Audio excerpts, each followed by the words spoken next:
Hey guys, welcome to the most fun you can have on a Nightblade. I've been a main Nightblade for years, and I thought I'd seen it all, but this thing is just different. Scriming is out now, and the possibilities feel endless. Movement has always been a lackluster thing in MMOs, and with scribing mixed with ESO's action combat, that is no longer an issue. Now you can full on feel like a ninja flipping out and weaving in and stabbing. I've taken this thing through all types of content on stream, and it has not let me down. Overland, Vet Arenas, even the new Vet Trial. I haven't had this much fun on a Nightblade ever. So how's this all possible? We're going to go over it all, so let's get into it.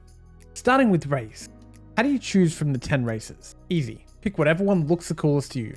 I'm not kidding. Race has no significant impact on your build until the real endgame. So just pick whatever you like. If you're looking for a suggestion as some people just want a direction, then mine is Khajiit. It's well-rounded in all things, so suits all roles on all builds, especially for new players. For our attributes, we're going to go 64 into stamina, and the Mundus we're going to go with the warrior. For our food, we're going to go with max health and max stamina to bump up our health a little. Sustain is not an issue on this build, and I'll explain why a little later. For potions, you can go with either tri-stat potions or weapon power potions if you favor damage and don't feel like you need the heals. To make tri-stat potions, you'll need to combine Bugloss, Columbine, and Mountain Flower. And to make the weapon power, you'll need to combine Blessed Thistle, Dragonthorn, and Wormwood.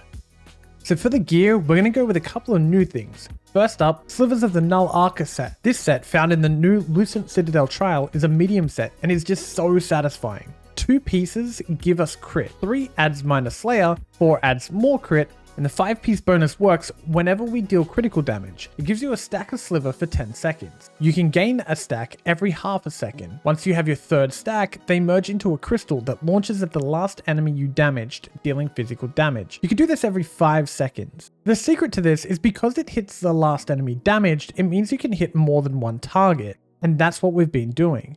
Because our AoEs hit so many targets, the crystal splits and hits a bunch of targets without trying. This thing hits hard. Now the 5-piece bonus for Perfected adds weapon and spell damage, but is not needed at all. I was using non-perfected for the last week and was having no issue. Set number 2 is also a medium set called the Tarnished Nightmare set, found in the new dungeon Bedlam Vale. This set for 2, 3, and 4-piece stacks crit chance. Then the 5-piece procs off critical damage like the first set. Glass shards will burst 8 meters around them, dealing physical damage to enemies in the burst and applying the Sundered status effect. It can happen every 8 seconds. Sundered is a nice status effect, doing substantial damage over time, but also procs Minor Breach, lowering their physical and spell resistance by almost 3k. This is also AoE, so adding easy to proc cleave damage just has things feeling like butter. On the back bar, we'll run the Maelstrom Bow. Perfected is irrelevant as we're mostly on our front bar. This increases the damage of one of our abilities and boosts our weapon and spell damage. I'll get into that into the trait section. We're also going to run Velothes to increase our damage with a flat amount and give us minor force. There is just no reason not to use it. And finally, 1-piece crit for a monster helm. I suggest Slimecraw as it's higher than the rest, but I've been using Zaan because I'm too lazy. Now, for the traits, on the body, we're going to want all divines with max stamina enchantments.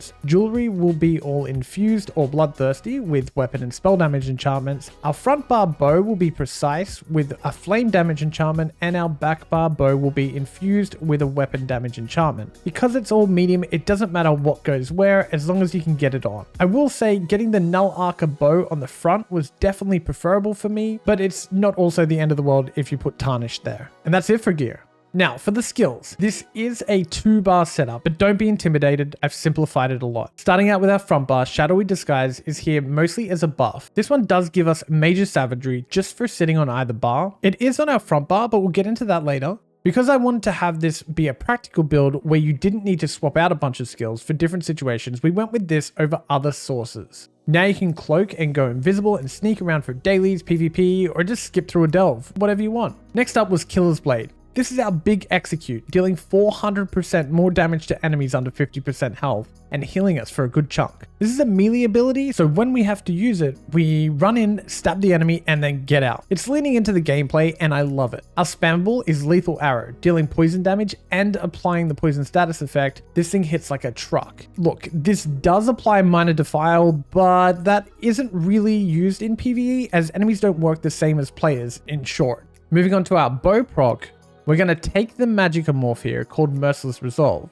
So how this works is using light or heavy attacks, we gain a stack. Each stack gives weapon and spell damage up to 5. so max stacks equals 300 weapon and spell damage. Nice, I know. When we're at full stacks, we can proc it and shoot a spectral bow to deal huge damage. The cool part is if we are in melee range, we heal for 51% of the damage done. So the way I like to use it is run into an enemy, hit it, and dodge through them. Feels very good and leans into that movement gameplay. Next up is our insane heal and the first of our scribed abilities, Healing Soul. To taking Wheeled Soul and adding the Healing Focus script with the Sage's Remedy signature and then the Vitality affix, this becomes Healing Soul. This is our oh no help button. When in need, spam this. You'll only need to press it once or twice as it crits for 24k plus, and we crit a lot.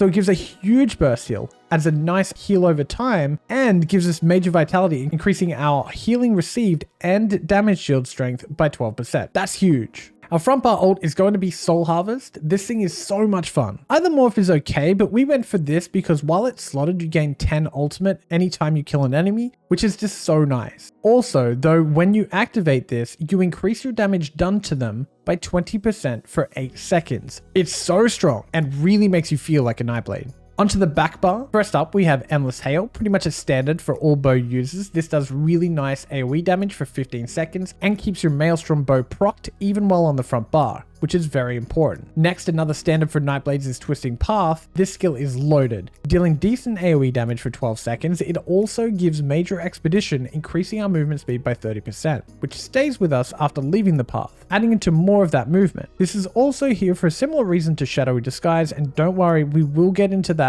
very shortly. Razor Caltrops I can't say no to. Huge AoE and decent damage, and Major Breach just makes everything feel like cutting butter. Major Breach lowers the target's physical and spell resistance by almost 6k, which is just a must-have. Next up, a recent change to Siphoning Strikes has changed the way we use this. First up, I've gone with the Siphoning Attacks morph. The easy way to describe this is one is big sustain and one is big health, although they both sustain decently. To me, this is Pale Order. Essentially, all damage we deal will heal us and restore mag and stam every 1 second. This is very handy for us. If we choose and we need a resource badly, then hit this once. You can trade 4k health for a huge amount of mag and stam. This 4k seems like a lot, but in combat it's not. You'll heal so fast you won't even feel it. Next up, Venomous Vault, our next scribed ability and really what's inspired this playstyle. Taking the Vault Grimoire and combining it with the Poison Damage Focus script, the Lingering Torment signature script, and the Vulnerability affix creates Venomous Vault. Now, if you want to put a different damage type on, like Flame or something, please go ahead. I use the Poison as it feels good and it fits the build, but I encourage you to try things out for yourself to see what you like best. This skill fires a burst at our feet and flips us back 15 meters. If we spam it, it will increase the cost each time. It immediately causes poison damage in a 6-meter area and applies a decent amount of poison damage over 20 seconds. It also applies minor vulnerability for 20 seconds, which increases the damage they take by 5%. Another loaded skill.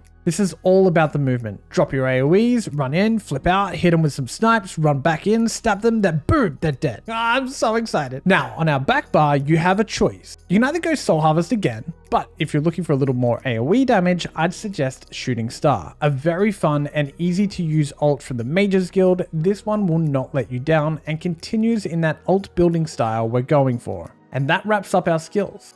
For our blue CP, we're going to go with Deadly Aim, Master at Arms, Wrathful Strikes, and Fighting Finesse.